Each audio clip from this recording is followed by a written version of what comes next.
Every year we have the honor of playing a role in the 36-hour Great Give, where we bring on groups that are doing great work to help them get out the word and make their pitch for why you should give them some love in the form of money. And this is appropriate because this is a group that does education and is videotaping its own appearance here, which is, I think we're going to hear about the work they do. DAE, which I guess became an acronym. A Digital Arts and Education. We used to be housed at District. We moved about 2 years ago. We're downtown now. It's 770 Chapel. Yeah, I know you do great work. We've had some stories about, I guess it's sort of an after-school program for high school kids. Yeah, so it's a Trojan horse. You know, I've had a bunch of for-profit companies. This is my sort of end of career nonprofit, and they're all Trojan horses. So we do tech education. So we provide really advanced software engineering skills for high school students. We have a campus here and one in Stamford. All public high school students, no tuition to students ever. But while they're there, what we're actually doing is providing development on the human side, personal effectiveness, interpersonal effectiveness, sort of exploration of who you want to be in the world, the impact you want to have in the world, and then channeling that into why you should care about tech and using tech further your passions and commitments. And so we're sort of backdooring in, the tech thing, but it's really about developing young human beings who are going to be great citizens in the world. This was something I've been working on for the last 6 years. And what's your name again? Oh, sorry. Yeah, it's a good place to start. AM Bot. Yeah, because I always see you on the stuff we write about. And Yeah. Sounds like you have to like good stuff. And what's your name, sir? My name is Roman Shubin. Are you a high school student? Yes, I am. I go to DAE too. Oh, where do you go for day school in the day? I'm actually homeschooled. So, Okay. yeah. So what do you do at DAE? With DAE, right now, I'm doing their IoT course, which is basically just Internet of Things. So that's like a great example of an Internet of Thing object is like an Alexa or a smart home, things that like communicate with other objects. Or like sometimes people even have like smart fridges, which is crazy. And right now what I'm doing is I'm trying to connect an Arduino. Have you ever heard of an Arduino? So an Arduino is kind of like a really small computer. It's a really mini computer that you can program to do what you want. So it has all the stuff you need for a computer, a really small version of one. You can program it to do what you want, and then you can have it communicate with other things and over the cloud of the internet. So right now my end goal is to connect an AI camera that can like detect objects, connect it to the Arduino so it can talk to the cloud and then put it onto a web page where I can see what's happening and it can alert me when things change on the AI camera. Well, that's interesting because I was just reading, I don't know if it was the Times or the Journal this morning. They had an article about how the voice activated assistants, and basically you're going to be the cutting edge of that working in that at DAE. Yeah, we are, in historical terms, days away from a really seismic shift that tech is going to introduce. It's not days away, obviously, but over the next decade. In real time it is. Yeah, in real time, and folks like Roman. I mean, if you look at our tagline is digitally focused, humanity centric. Like we know that this next generation is going to fully not just live in as users, but as builders, designers of the world of tech. 1800s, we put railroads in this country, and where you put a railroad determined what cities thrived. In the 1900s, we did highway systems, and where you put those highways determined what cities thrive and what cities don't. To this day, city planners, where they put a bus stop determines who can get to go to work. These kids are going to be building the next infrastructure. We've only just begun that work, and it's a digital infrastructure. And so our intention is, to, yes, get them ready on the tech side, but get them ready in a way where they're connected to their humanity, their sense of, again, how they want to have the world. And so it as does they're building seem things like that is one of the great challenges facing tech right now. Mhm.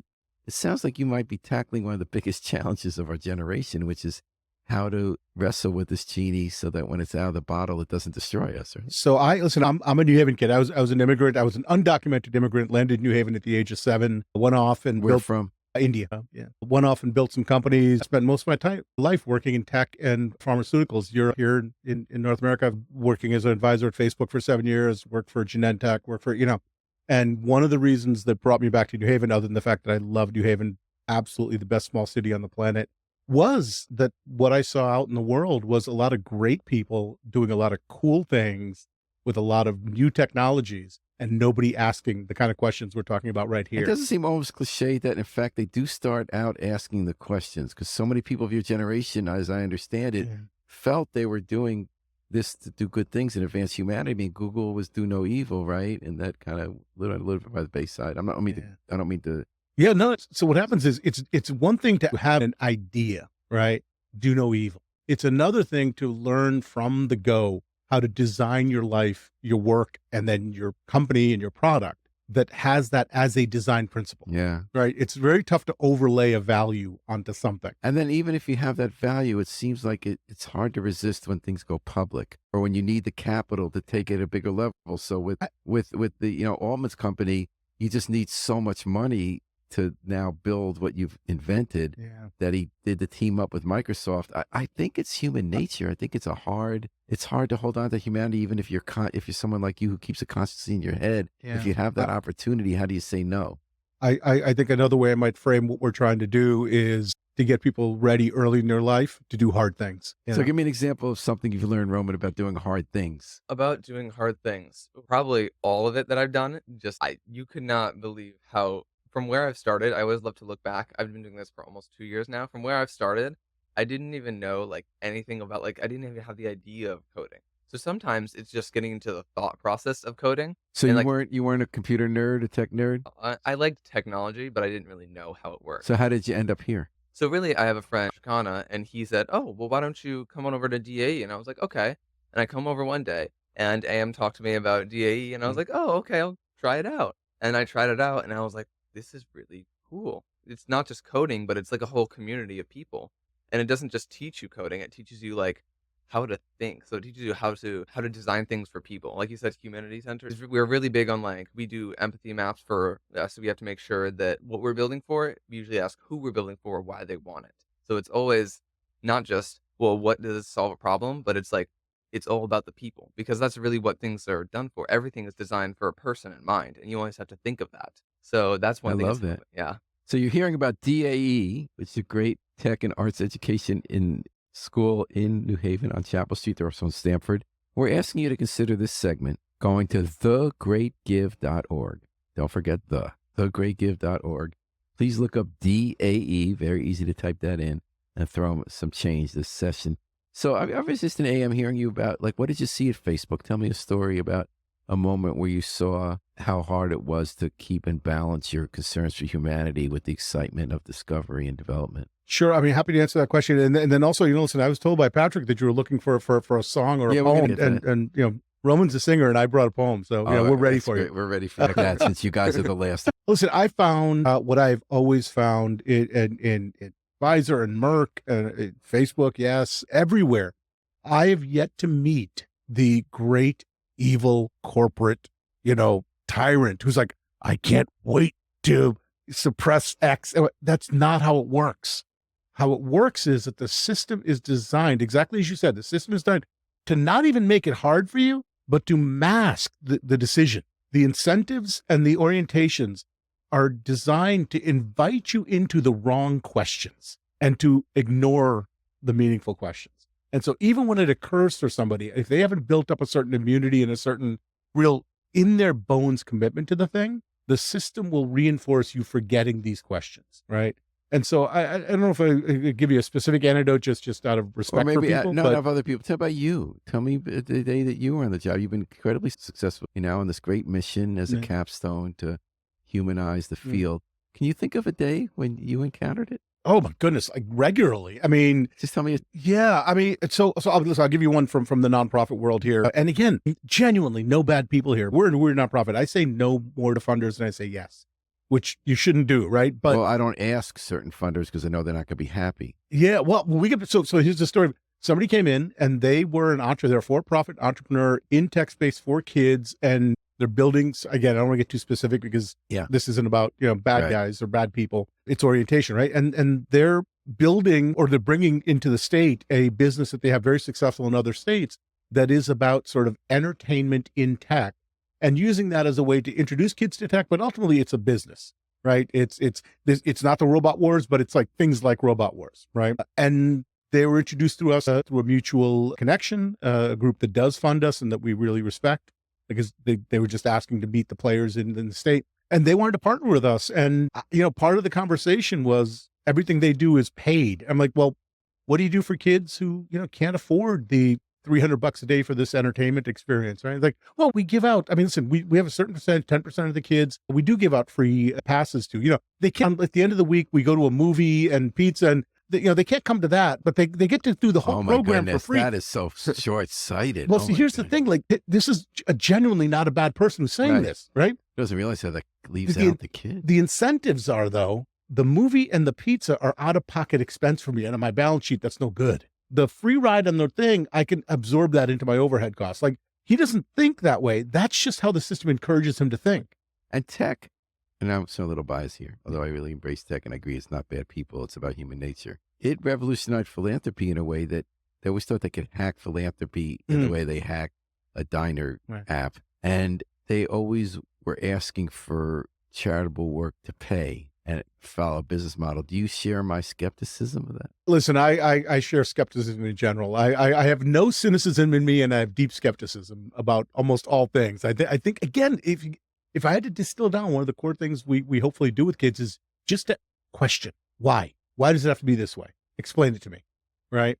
And so, yeah, I have skepticism about everything. I want to understand whether or not are you a good person or not, but what's the system within which you're operating? Are you aware of its unconscious biases and assumptions? And if you're not, you're potentially dangerous in this work. That reminds me, when one time we taught, you said, I believe we were at that workforce summit, and you were saying not to ask how, because everyone asks how. How do I solve this problem? But why? Yeah. Everyone always asks how, but you never ask why. Yeah. Also, another thing. That is a good question for a lot of this. They always try to solve the problem, but they don't know why they're solving the problem. It's like super important to know like what your work is done and like why you're doing something important. Because a lot of the times, especially in a job, they'll tell you just to do something. And they're like, oh, how do I do this? Oh, you can do that done. You do it this way, right? But you want to know why I'm doing it. It gives you a feeling of purpose. It gives you a feeling of, it's just kind of like, it's the center of like a lot of things. So nobody asks it enough. That's a great question. If you crave sugar, the natural inclination is to ask how. How can I get a candy bar? How can I get right? The useful question is to ask why. What's going on in my body chemistry? What's going on psychologically for me right now that I want that change in my biochemistry, right? That, simple reference point is what we need to do around all of our systems is, how keeps you in a reality? And in some cases, sure, let's stay in that reality and fix it. And how is useful. But first ask why. Ask, do we want to be in this reality? Right. All right. And then move. DAE, just those 3 letters. Go to thegreatgive.org. Let's give them some help as they continue the good work. Let's close off with the poem and the song. Thanks for coming prepared. Would you like to start, AM, with the poem? This is from one. People can be part of your family that you never met. And this is from somebody who's part of my family. It's the poet Mary Oliver. Oh, my wife is a big fan. Yeah, Mary. I have such fondness for Mary. You have the one about the snake shedding its skin? Yeah. That's not the one I'm going to do. This one is called, it's an odd one, right? For a nonprofit for high school kids. And this poem is called When Death Comes. When death comes, like the hungry bear in autumn, when death comes and takes all the bright coins from his purse to buy me and snaps the purse shut, when death comes like the measles pox, when death comes like an iceberg between the shoulder blades, I want to step through the door full of curiosity, wondering, what is it going to be like, that cottage of darkness? And therefore I look upon everything as a brotherhood and a sisterhood, and I look upon time as no more than an idea, and I consider eternity another possibility. And I think of each life as a flower, as common as a field daisy, and as singular, and each name a comfortable music in the mouth, tending as all music does toward silence, and each body a lion of courage and something precious to the earth. When it's over, I want to say all my life, I was a bride married to amazement. I was the bridegroom taking the world into my arms. When it's over, I don't want to wonder if I have made of my life something particular and real. I don't want to find myself sighing and frightened or full of argument. I don't want to end up simply having visited this world. That's beautiful. I love that last line. Yeah. I love Mary. And in the hustle and grind world we live in, you can interpret that as go do your thing. But Mary Oliver spent her life walking in the forest and writing poetry and teaching, right? That's awesome. Yeah. Thank you. And you're going to end our complete Great Give Radiothon. We've been on. This is our final segment. We're just going to take it out with no pressure. And the song's on. You do something from the show, yours? I could. Yeah. Wonderful. I'll sing I Can't Stand Still, my favorite one. And what is this from? I'm doing a musical called Footloose. You know the movie Footloose? There's a musical, and I am Ren McCormack in Footloose. So yeah, I never walk when I can run. I don't believe I ever should. People try to slow me down, saying, boy, you really should kick back and chill, but I can't stand still. I called the doctor, he said, son, I cannot offer you a pill. So I never found relief, and now I've got to move until I've had my fill. I can't stand still. Back where I come from, life's never humdrum. I wish I could take you there. Oh, we have the world at our feet. Life was sweet, ain't no doubt. Grab a seat, check it out. That's most of it. I love that. That's Yeah, amazing. this is Great way to end the Great Give Radio. But yeah, that song's. I feel like it is a nice song to end on because it's talking about how do you know the plot of Footloose? So Footloose is in Chicago. Ren McCormack moves to Beaumont where they're not allowed to dance, and he loves to dance. So he says, "I can't stand still. It's impossible." So it's my whole song where I'm saying, "I can't stand still. I have to dance." So it's kind of like him breaking the rules and saying that I can't. It's my human nature. It's who I am. That's beautiful. Yeah. And that's what we're not going to stand still. Even though the radiothon is ending, we have until 8 o'clock to raise $3.5 million. We've done it before. We could do it again for over 500 great nonprofits in New Haven like DAE. We're at 2.9 million. We're going to get there, folks. Thank you to AM and Roman for coming on. Thank you. It was Yes. great to hear from you. And at the capstone of a career and at the outset. And thanks to Harry, our engineer and station manager. And until 8 o'clock, please go to thegreatgive.org and let's make it all the way.